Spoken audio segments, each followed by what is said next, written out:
Welcome to another live event at Potentia, where we hear from experts, employers, and advocates on how to improve the world of work for all of us. That's pretty good. I like that. My name's Jeff Miller. I'm the CEO of Potentia. We help companies to become more neuro-inclusive by leveraging neurodiversity of thought, by helping them to recruit new talent into their organizations, and also by improving the overall employee engagement experience. And that's actually what we're going to talk about today, in particular the employee experience aspect of workforce, because that's something that this group has been working on quite diligently over the last number of months. And it's a particular topic that I understand is part of this Neurodiversity at Work Playbook, the topic we want to discuss today. So what is the playbook? Who can use it? What is this neurodiversity roundtable, and how can I become a part of that? Is there a secret handshake? What do I need to know? We're gonna pull back all the curtains and make sure that everybody's aware of all this stuff. So we have Hala Annabi from University of Washington, Tarena Shanaberger from Microsoft, and our own Dave Thompson from Potentia Workforce. You're going to be hearing from each of them in a moment, but in the spirit of time being short, we're going to dive right into the questions. And so for the panel, I will ask you to maybe bring a little bit of your introduction and your unique perspective on neurodiversity. But the topic for all of us, so anybody who wants to jump in first on this would be, what are some of the opportunities and challenges that you see in the neurodiversity movement today, and how is that particularly informed by your background and your experience in the movement? I'd love to hear from anybody who wants to jump in on that. I can start. Tarena. Perfect. I am happy to start. I've learned that I get super anxious during public speaking, so it's best just to jump right in versus be the one that goes third. So thank you for letting me start first. I'm Tarena. I work at Microsoft. I'll start with a brief introduction of who I am and what I do, and then I will definitely answer that question as well. I've been a part of the accessibility team at Microsoft for almost 8 years now. So when I started, I supported our events and our NGO partnerships. I learned a lot about disability inclusion at Microsoft. I learned a lot about the accessibility of our products and our tools, because that's really the focus of the accessibility team, to make sure that we are creating accessible experiences for people with disabilities, for neurodivergent employees, through our products, our technology, our tools, but also our people processes. A little over 5 years ago, I moved into this role, which is really focused on our culture and on our people. Specifically, I was brought in to run our, at the time, autism hiring program. So we started an autism hiring program in 2015. I became a part of it in 2018. And my role was to facilitate hiring for autistic candidates, to create a different front door into Microsoft for the same roles we always hiring for, but just to do it in a more inclusive way. That role has changed drastically in the last 5 years. And a lot of that has to do with what we're going to be talking about today, which is, having a hiring program and a certain way of coming into a company is great. And there's a lot that comes out of that, a lot of learnings that come out of that.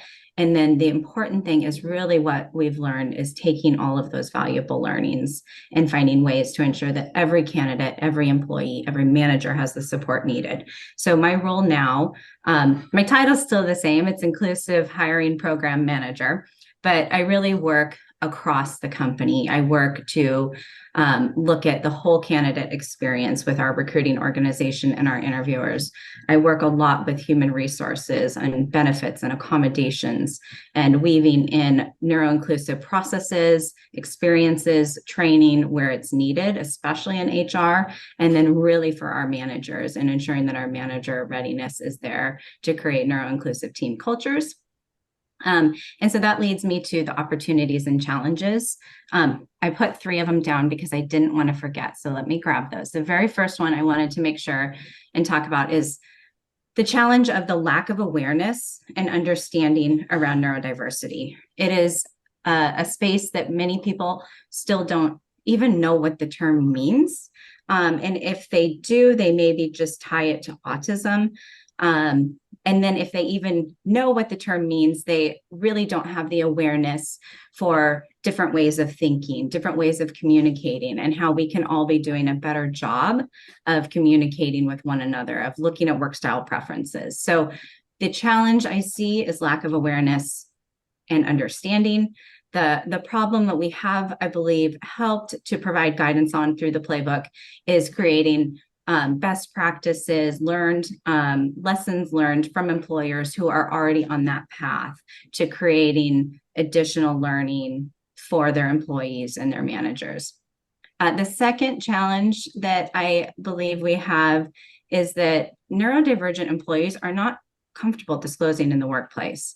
They don't have that sense of psychological safety, whether it's from their experiences, whether it's from the reaction that they're getting from their manager. And then there's barriers. That creates the barriers to really being able to tap in to the skills and the strengths of all employees. If you don't feel comfortable asking for what you need, if you're not receiving what you need in the workplace, then it will in turn affect how much you can perform in your role. And then how the playbook solves for that, how the opportunity is there, and I think we'll get into it more, is just really with the manager readiness. Managers create the team culture. Managers create that sense of belonging and safety, and that needs to happen for employees to be able to feel comfortable bringing their whole selves to work. And then really quickly, the third thing is just process barriers. We talk about it when we think about disability, the social model of disability. You talk, a building that doesn't have access, the only stairs are access, the ramp, by installing a ramp that provides someone access to the building. Same thing goes for processes. So if your people processes are not inclusive, if your performance and development is not inclusive, and when I say inclusive, most of our processes were designed for neurotypical employees by neurotypical employees. And so it's getting in across your business functions and working on more neuro-inclusive processes that remove those barriers. I will stop there. Hopefully that gives you a little bit about who I am and at least the three top challenges, I think. No, that's awesome, Tarena. Thank you. And I want to dive into those, not only in terms of how the playbook may address those in subsequent questions, but how you guys are addressing those at Microsoft. I think it'd be really interesting to learn more about that. Hala, do you want to jump in and welcome? Absolutely. Thank you for that. So as you mentioned, I'm an associate professor at the University of Washington. And for the past 25, 23 years, my focus has been, and where I started, is on this concept of how we can design organizations and teams that can leverage and develop the various talents of all of their employees and all of their people. And I started doing that work in software engineering companies and teams and engineering teams. And I realized very quickly that one of the things that was lacking in our industries was more diversity of thought and diversity of identity. So I started looking at how organizations can create, and particularly engineering and technology organizations can create inclusive environments so that we can attract more women and women of color. Through that journey, I got introduced to autism hiring programs at the time and really thinking about cognitive diversity more broadly than just identity diversity. And so I started looking at how do we create organizations, change structures of organizations, as Tarena mentioned, processes, culture, practices, so that we can help individuals bring themselves to work, their whole self, so that we can engage with their various experiences in ways that are conducive to them and in ways that we continue to develop them. That's at the heart of what we think of from an academic and organizational perspective. Innovative learning organizations that are continuously adapting, growing, and serving whatever constituents, whether customers, whether businesses that they are trying to serve.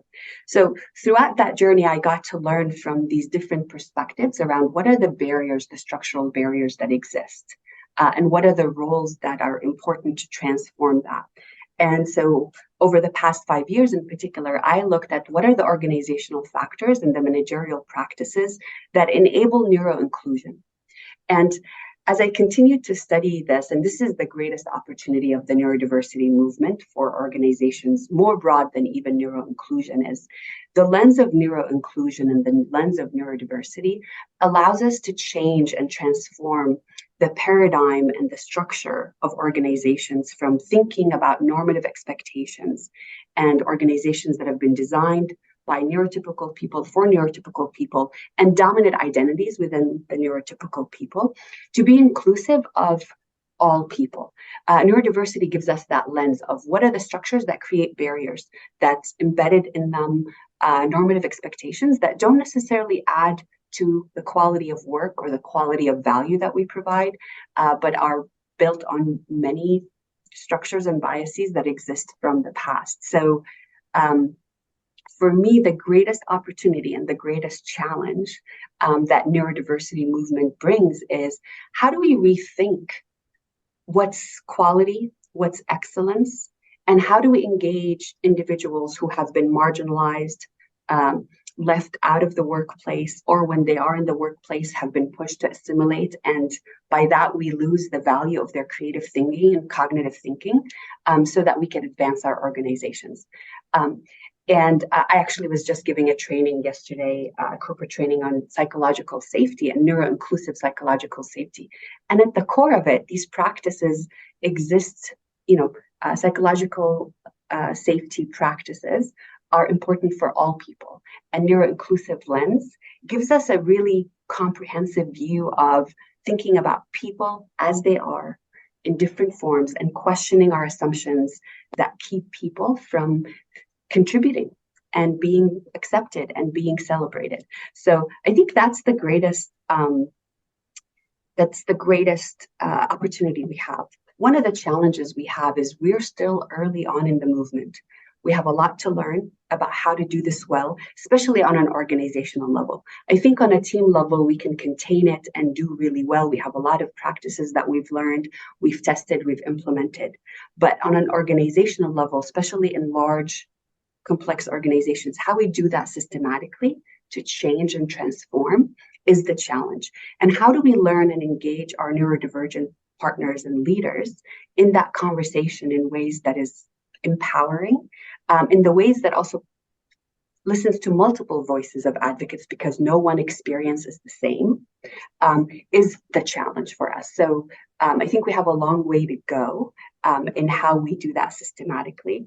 The playbook, in my mind, the original one and the second one, the reason we created it is, as Tarena mentioned, there's lack of awareness, but there's more and more intentionality about, I want to learn about this. I think it's important. I want to be inclusive.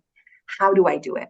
And what we created with the playbooks is a framework to ask the right questions, because every organization and every team will have a unique journey based on their culture, based on their goals. So what the playbooks do is help you think about what are the key questions to consider and what are some of the initial steps and pathways you can take. So that's how I frame the playbook. Now we'll stop there and give it to Dave. Wonderful. And let me just add, there's a lot there. I love the common thought between the two of you around leveraging diversity of thought. We love that.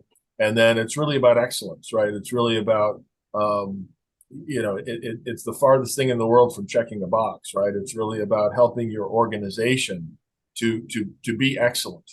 And you can't be excellent if you don't fully leverage this 25% of the population that we know is out there, we know is hungry for a fair shot, and would love nothing better than to prove themselves when they get one. So love those answers. Dave, what would you add? Oh, so many comments. I have so many notes. I think we're gonna have to extend this by a couple of hours, or at least take it offline and keep talking.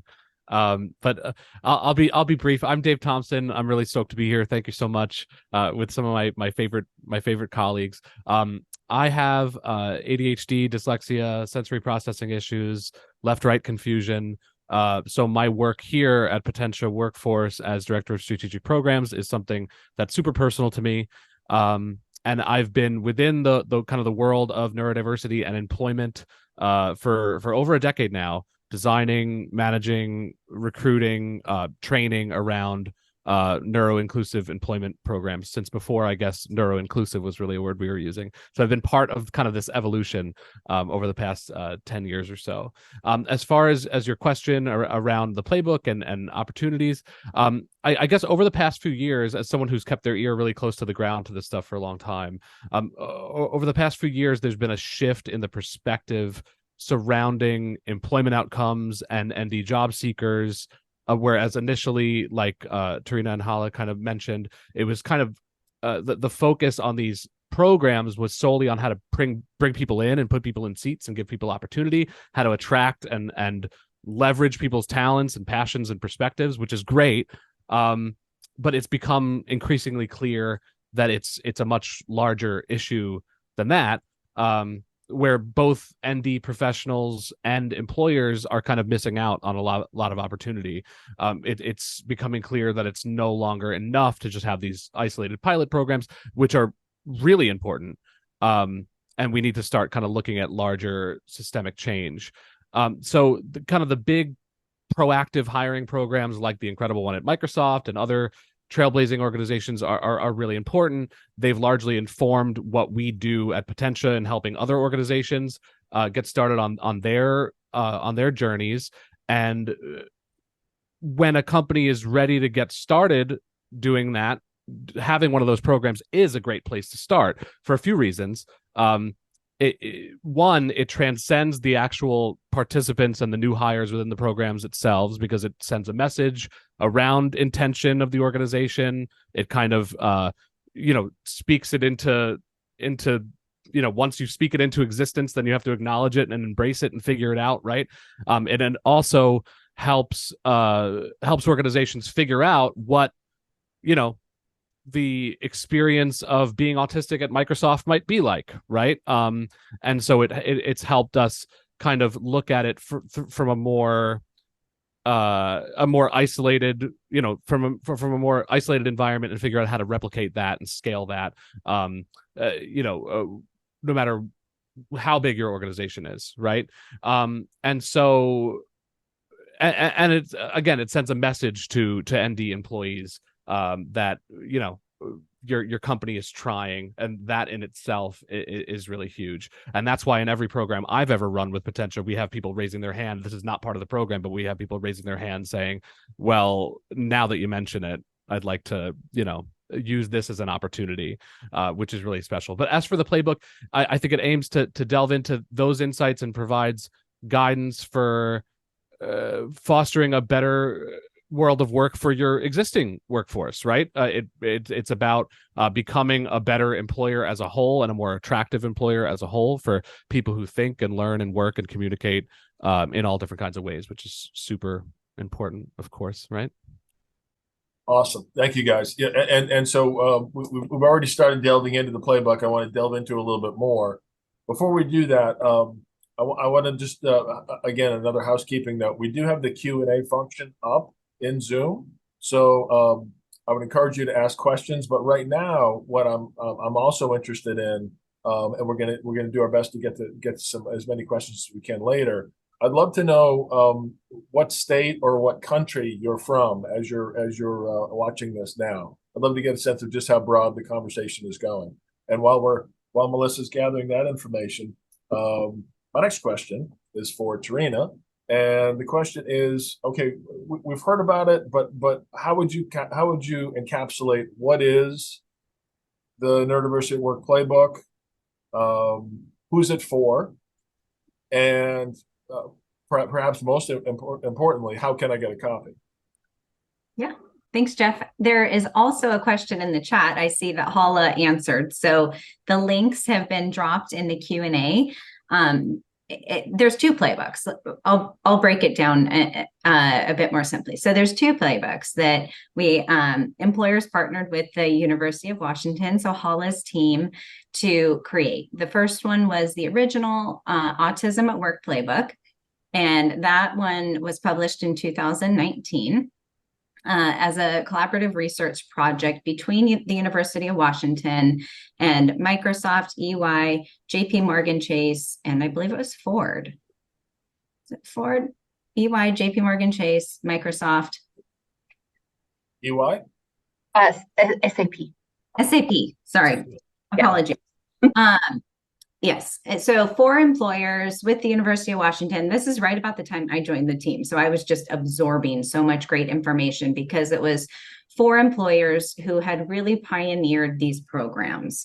SAP was the first to launch a program in 2013. Microsoft followed 2 years later in 2015.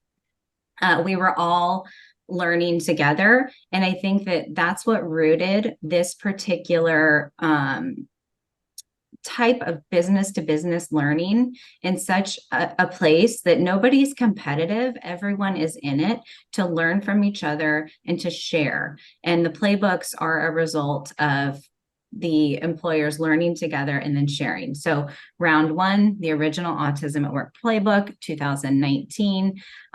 It's a combination of helping businesses to empowering businesses with what is the business case. If you need to take it to your executives and your leaders and get buy-off, we're going to help give you the tools and the resources to do that. And then everything through operating and starting a program.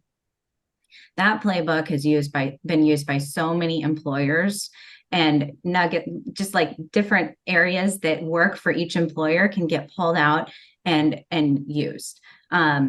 Many of the employers who use the Autism at Work Playbook are now part of the Neurodiversity at Work Roundtable. So we have around 50 organizations that have joined the roundtable over the years. All of those employers have had an autism or neurodiversity focused hiring effort in place for about a year. We all meet once a month. We share ideas. We learn from one another. We've had conferences over the years. So to your question at the beginning of all of this, if you're looking to get started in this space, getting familiar with the original Autism at Work Playbook, just learning from that, I still think it's a really great resource. There is some outdated terminology, which we updated a couple of years ago, because as Dave mentioned, neuroinclusive wasn't even a term when we were getting involved. And so we've tried to stay up to date. But so that's the original Autism at Work Playbook. As more employers joined, as we've talked over the years, we've learned a lot of lessons, and we wanted to share those lessons because they run a lot deeper than just offering a hiring program.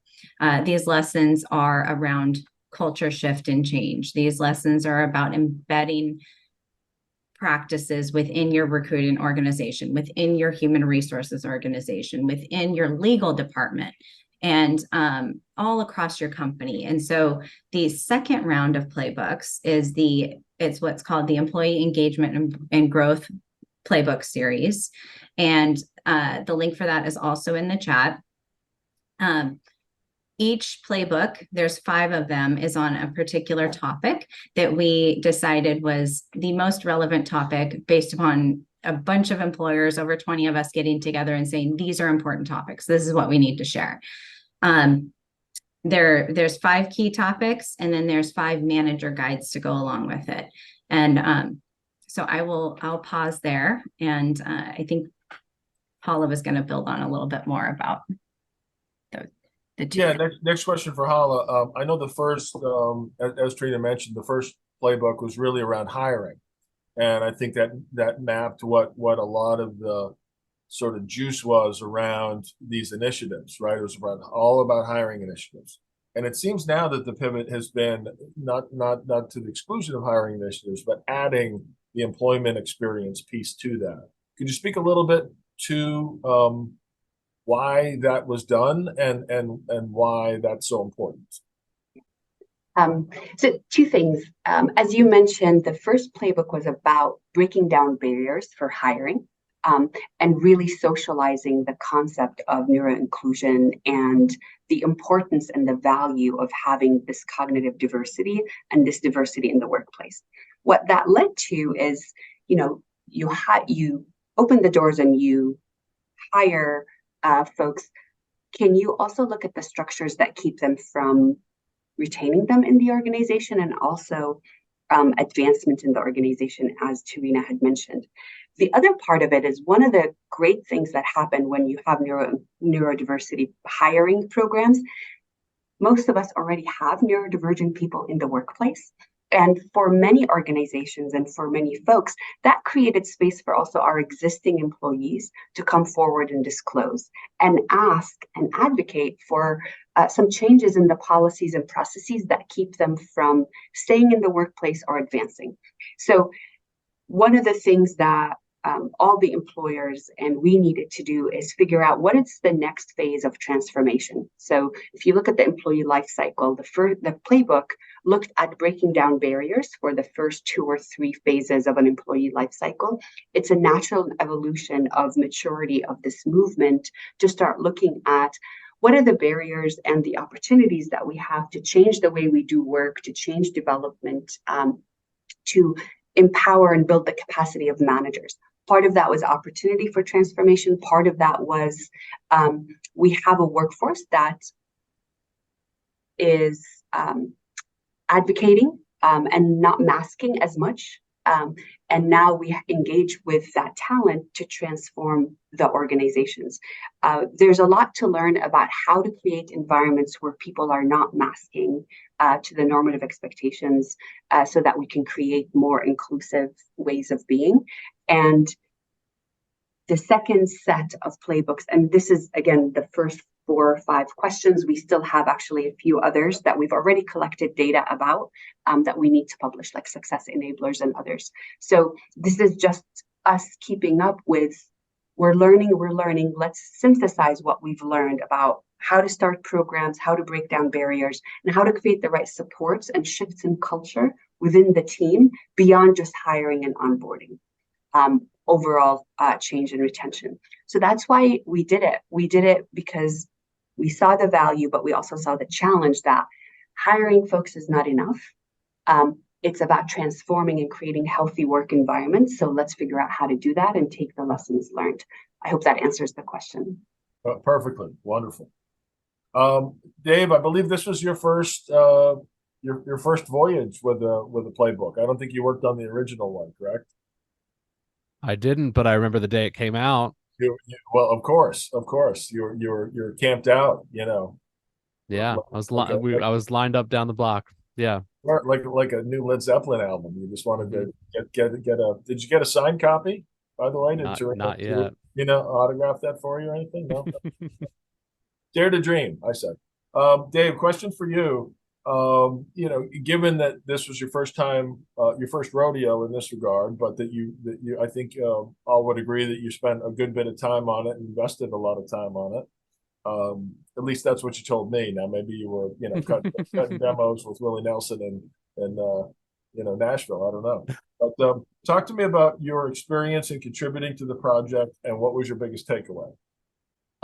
So as far as my own personal experience, it was obviously really, based on my smile when you mentioned it, it was obviously really reinforcing and motivating to me as a huge fan of this field and someone who's benefited so much from this kind of growing movement. I think that, the understanding of even the word neurodiversity, let alone neurodiversity at work, were kind of the single biggest moments for me in my career. And so ever since I discovered that, I've had my ear to the ground, as I said, and I've been such a fan of this work, and to be involved at this level has been really special. As someone who struggled to enter the world of work in a meaningful way, and who dropped out of college 3 times, to be such good friends now with academics from some of the world's most prestigious institutions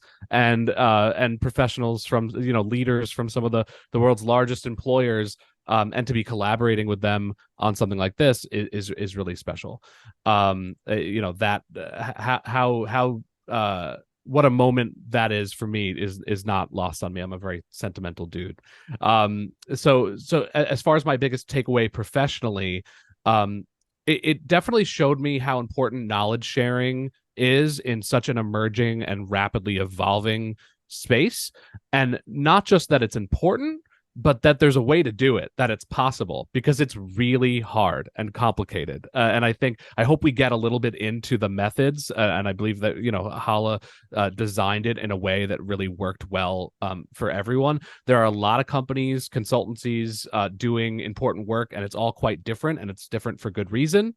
And some have just dipped their toes into an internship program. Others are 100% mission driven social enterprises. Others have programs on multiple continents, and to all come together to talk about how to move the needle is again complicated, but it's really kind of special.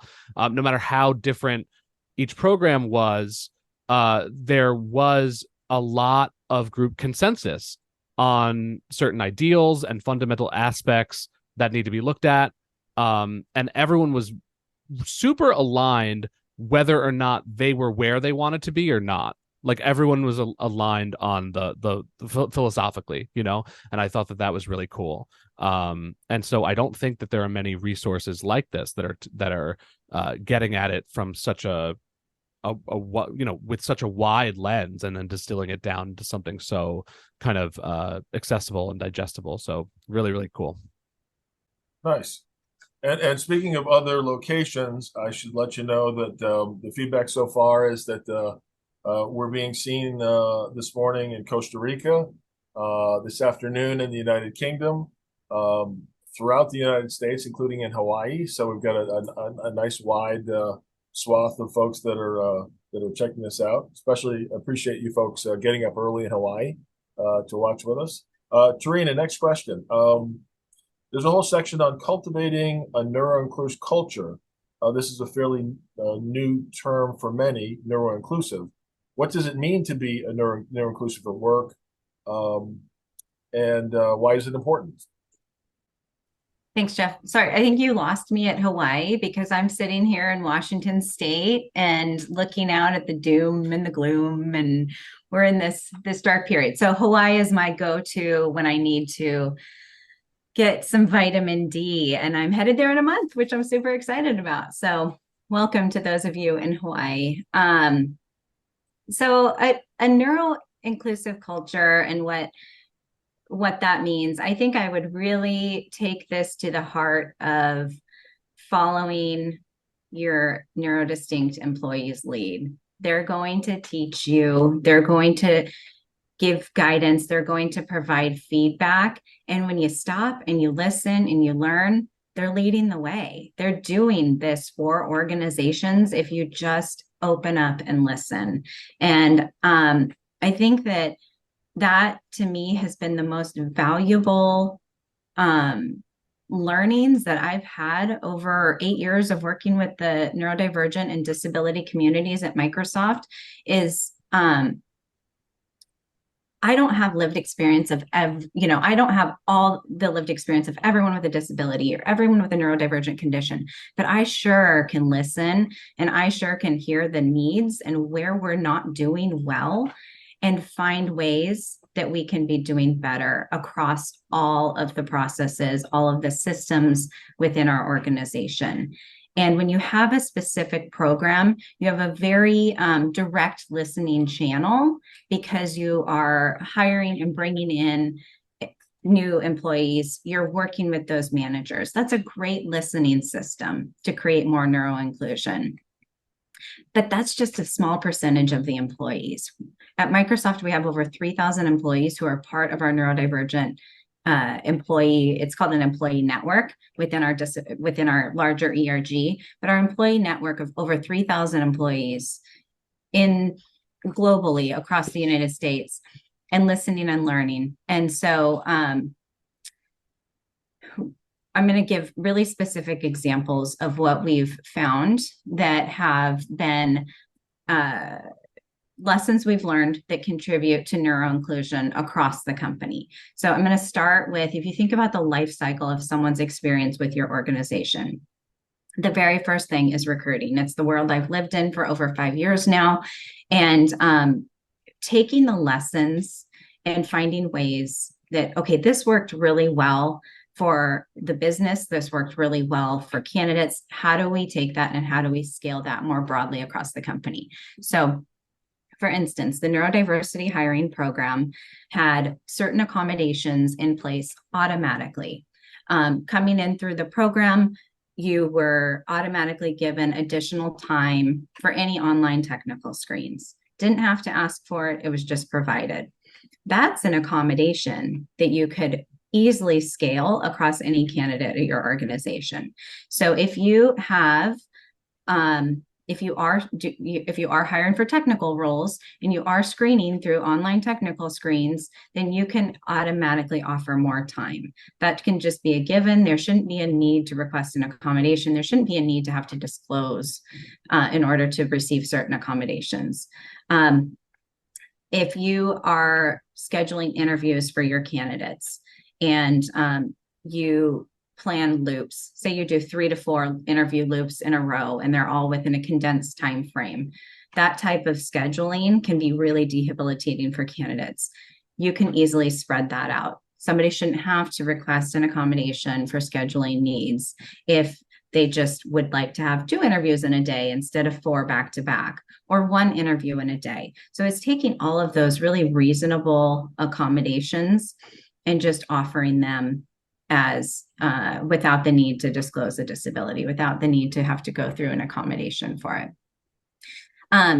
But I think the real heart of all this comes down to recruiter readiness and interviewer readiness, because they're your point people. They're the people who are interacting with every candidate. They're the people who are interviewing the candidates and selecting the talent. And so your recruiting teams really need to be trained on neuroinclusion. And so what we did is we worked with our neurodivergent community at Microsoft and we developed hiring guides. We have them for disability as well, for various different disabilities, but we have a neurodivergent candidates hiring guide. And all of our recruiting team and all of our interviewers have access to that training. If we have candidates who are coming through our standard hiring process and they request certain accommodations or they request to have their interviewers trained, then all of that guidance is given to them. But what makes it really, I think, really valuable is that it was created with the community. It wasn't just created by one person. It was the community developed and built this, and it's a living document that just continues to grow and be built upon. So ensuring the recruiting teams, ensuring your interviewers have the training and readiness, and they have it across the board. So it's not just for our program, it's for every recruiter and every interview across the company.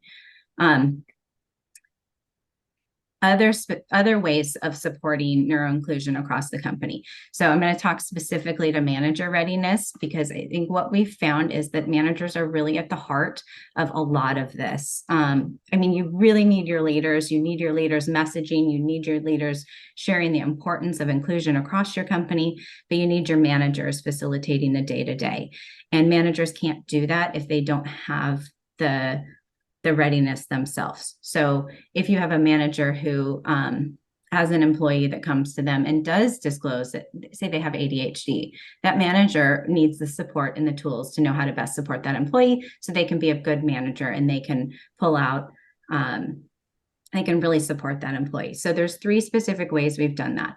1, we host monthly manager coaching sessions. So in partnership with our workplace job coaches, we have a session that managers can sign up for. They can ask questions. Everything is, of course, privacy is maintained, but they can ask questions. We do a survey in advance. Managers, what are you looking to learn? And based upon the managers in the audience that day, we take the top topics they're interested in, and our job coach provides education that way. Managers learn from one another, they learn from a job coach. That's a scalable way of taking job coaching and offering it across the company. Workplace job coaching is great, but you still have to request an accommodation for it oftentimes, and it still requires the one-on-one meeting. It's hard to scale that. So taking coaching, offering it more broadly to managers. We're developing a manager training right now that's specific to neurodiversity. We have a lot of different manager trainings that focus on model coach care, that focus on disability inclusion, accessibility 101. But right now what we're developing is a very specific training with the neurodiversity community at Microsoft that supports managers on the top topics that the neurodivergent community has said, we want our managers to know this. And the way that we're sharing that training is through showing, not telling. So it's conversations. At Microsoft, we have employees, we have managers, we have skips. And so we've taken that model, and it is a conversation between employees, managers, about things like how to create psychological safety in your team, what to do if an employee discloses a disability, the manager's role in supporting that. So the manager training, and then manager learning paths. Anyone can go out and find really great learnings and make sure that your managers have the information and the tools that they need. So we've got deep dive learning paths for managers on neurodiversity that they can go for even deeper learning. And then the final point I'll make before I stop talking is we talked about processes at the beginning of this. We talked about the importance of working across the organization. So it's working with human resources. It's working with your learning and development. It's working with your performance and development team. And so I'll pause there at performance and development because it's an area that we often hear. A performance process is designed for neurotypical employees. Doesn't work well for me. Okay, so how do you start to break into that performance development team and create systematic changes? It may be slow. They may not automatically say, okay, we're going to uphaul everything and do this. But you can make sure that there's guidance for managers, again, when performance managing their employees, to ensure there's equity across how they're assessing all of their team. And so working with performance and development to weave in neuroinclusion to what they're sharing outward with managers on how to assess for performance and management. And at the same time, then providing guidance and support and training for the neurodiversity community. So at Microsoft, we'll host sessions on our Connects. Our Connects are our annual performance, and we'll really do click down guidance on filling out those Connects, really clear, direct. Here's how to be successful filling out a Connect. It's not always intuitive. It's very ambiguous, much of, when it comes to certain things. And so we'll provide that additional guidance and training for our employees. Wonderful. Tarena, thanks. Lots to unpack there for sure. We're limited in time, so I'm going to ask people to kind of move through some of these. No. Well, we've got questions coming from outside. I want to make sure we can get to some of those as well. One of them just came in. This is for the group. There seems to be a limited societal belief that ND inclusion initiatives would only work in the tech sector. How would you suggest to bust this myth? Dave, you want to take that one? Well, I'll say this. I'm no techie. So, ND compared to me, you are, but that's true. The bar is very low. But it's important to remember that there are ND humans that have all different kinds of passions and interests and strengths and stuff. There are some benefits to, this is all very new, and no one is saying that any of our initiatives are perfect or that this is where we're stopping, And so I will say, yes, there's a stereotype around neurodiversity and tech, and yes, that could be a little bit problematic, right? And we want to break those stereotypes and smash those whenever we can. But there are what I honestly see as a benefit of a lot of these original pilot programs being in tech is that there are a lot of identical jobs in tech. Like so if you're figuring out how a cybersecurity neurodiversity program works and you need like 100 cybersecurity professionals on a team, like when we're doing some of these cohort-based initiatives and things like that and figuring out how to overhaul these processes, it might be I think a lot of companies see it as easier to do it with that, where there's like a lot of one thing than like the one graphic designer in-house and the one tour guide in-house or something like that. You know what I mean? So I do think that there's some kind of beauty in like the streamlining of all these tech jobs. There's no shortage of them, but whenever I can, I would like to remind people, first of all, that I'm not techie, and that when we're talking about the benefits of leveraging neurodivergent talents and perspectives and passions and stuff, it is not limited to tech, and that there are people throughout your organization that are already thinking and working and learning and communicating differently. Got it. Wonderful. Yeah, and I know for us, I get that question a lot. And what we try to do is we try to say, look, I mean, if there's a legitimate business need there, if they really have legitimate pain points around tech, then we want to address those. And if better access to neurodistinct talent can help them, that's a win for everybody. But we will be very intentional about saying, look, they may have that need. They may also have seen Big Bang Theory, right, and think that everybody who's on the spectrum is a STEM candidate or something like that, when we know couldn't be further from the truth, right? And so we'll work with the company and try to help them where their pain point is, but we'll say, let's be very intentional that if we do another program with you, the next one that we do is decidedly outside of IT, right? Let's pick another area where, and let us show you just how capable our candidates are across the enterprise, right? Because we're talking about 82 million people in the United States. Neurodistinct candidates can do anything, right? They can do anything. One question that we get a lot is for organizations that are looking to move from maybe a pilot model to an enterprise model, and what happens in the meantime in any corporate environment, we've all worked in them, is huge amounts of change, right? So it isn't just about scaling, it's about navigating change. And I know there's a particular section in the playbook around navigating organizational change and change management. Yeah. I'm wondering if you could share with us what that is, why that's important, and how you get at that.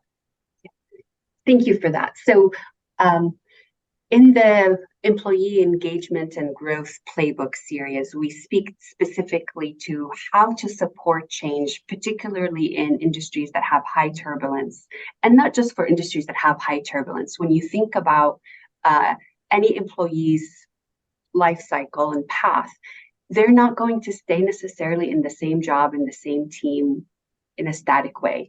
Organizations and teams change over time.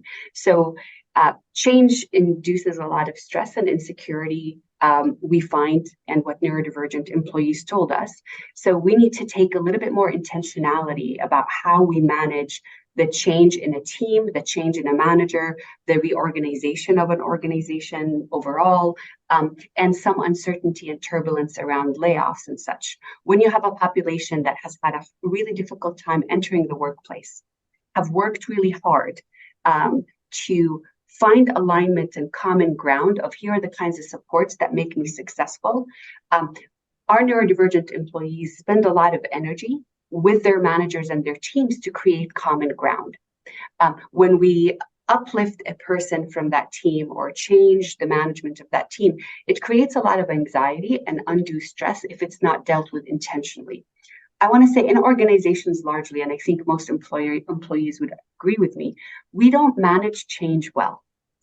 We expect people just to be adaptable, and even if there's very little reliability around what happens and high levels of security, we expect people just to buckle down and go through change. And we see that that's actually become pretty problematic for all employees, neurotypical and neurodivergent.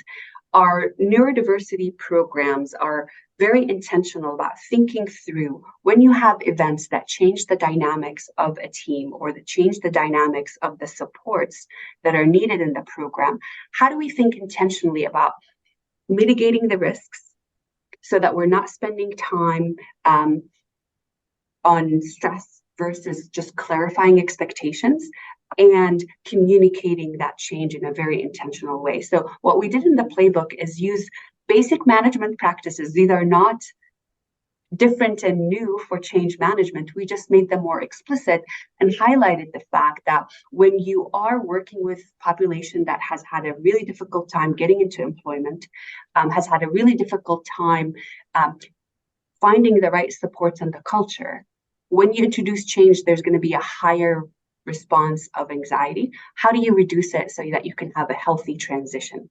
That's a model for every change in organizations. And I want to highlight that much of what we're talking about in a lot of these transformations, right, is good practices that we know and actually exist in a lot of our literature and research that we often don't train our managers to do and don't embed in the way that we do our work.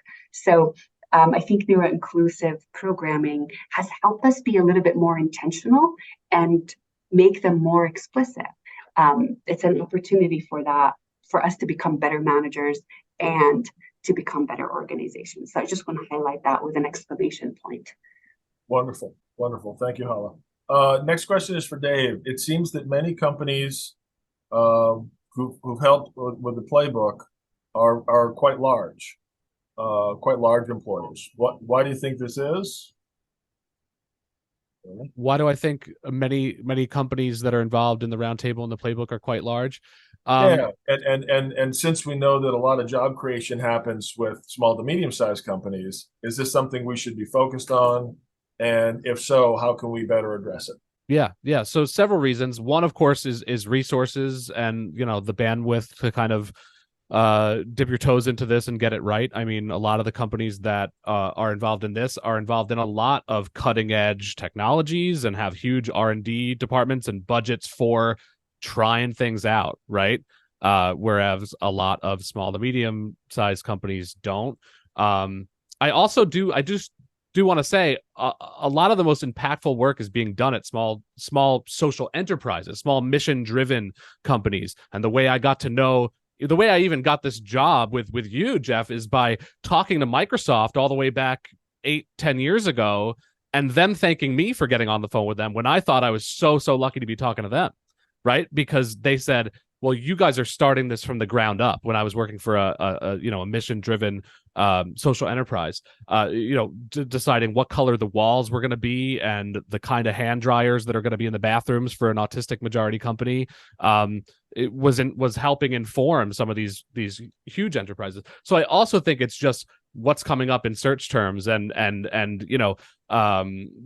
that there are really incredible kind of mom and pop companies sprouting up all the time, but there's a gap there between the huge global organization like Microsoft and the Spectrum Designs Foundation and Rising Tides Foundations of the world, right? Almost half, I think, of jobs in the United States are at small to medium-sized companies. So it's really important that we start getting at that gap, and it's going to be, resources like this kind of conglomeration of best practices like the playbook and companies like Potentia to help you on your journey that are going to help move the needle there. I do think it's important. I don't really have a great reason why, there's not a ton of companies of 1,000 to 10,000 employees or so that are dipping their toes in besides those, but I think it's happening and it's going to be happening very quickly. I'm really, really excited about it. Great segue. And next question for Tarena. Tarena, what are your plans for the future of the Playbook series? What's coming next? What's the sequel? What's the sequel look like? I like this question, Jeff, because I see I'm getting put on the spot too. I don't know what you mean. No, I'm just kidding. I would say that what we've discussed for the existing employee engagement and growth playbooks is that this is a library that we can build upon. I mentioned that we started with 5 topics that our working group felt like were really important and relevant and the ones that we needed to highlight from the beginning. But as we know, everyone is on a journey in this space, and there is so much to learn, and there is so much that we can continue to do.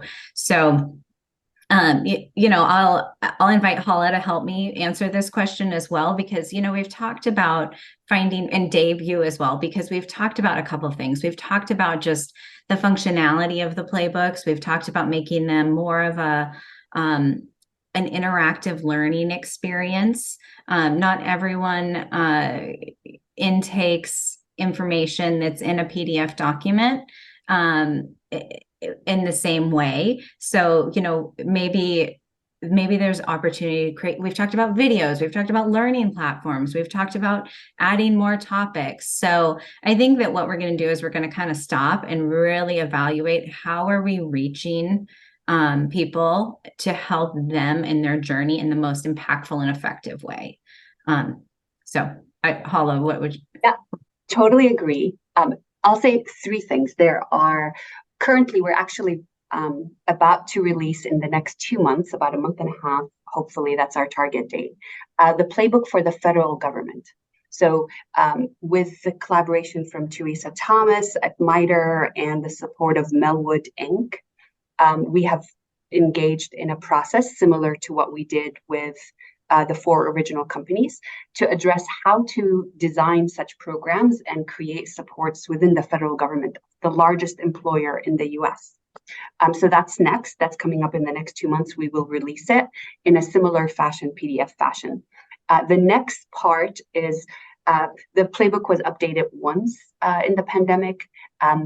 As I'm creating the federal space, I'm realizing we've learned a lot, and there are some things we need to change about the current playbook, the original playbook, right? Not this employer series.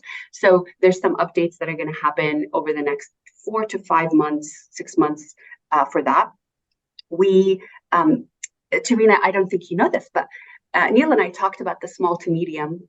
We need to do that. So that's within the year. And I say all of this. The University of Washington has a center that we will be launching in the next 6 to 8 months that is going to focus on really helping all of the organizations distill these lessons and share them more widely. And one of the things that we want to do is have it be in a more interactive, dynamic website that is maintained and organized in collaboration with the Employer Roundtable, Disability In, and the Institute for Neurodiversity and Employment at the University of Washington. So there is definitely an initiative to kind of build some supports around all the assets that we're producing. So I'll stop there. I have more to say because there's so much to be done. There's so much to be done, and unfortunately, we're out of time. So we've got some questions from the audience we didn't get to. A lot of them were just asking for how to connect with individuals. We'll make sure that we include that. For anyone who attended, we'll make sure that you get that information.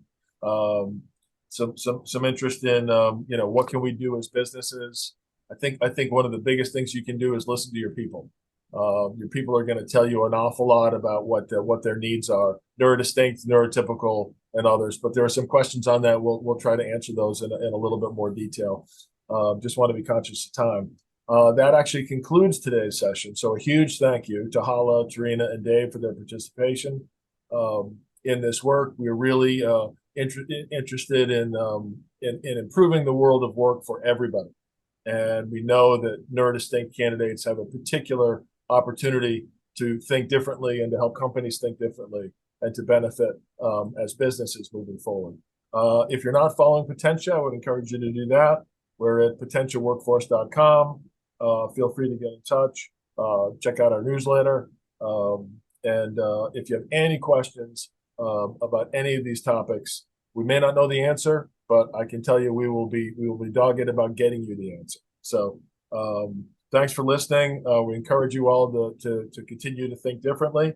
I'm on my way to Nashville right now. Hopefully I'll get discovered and drop an album. But that's it for us. Have a great week, everybody. Thanks for your time. Thanks so much. Thanks, everyone. Bye. Bye. Good to see you all.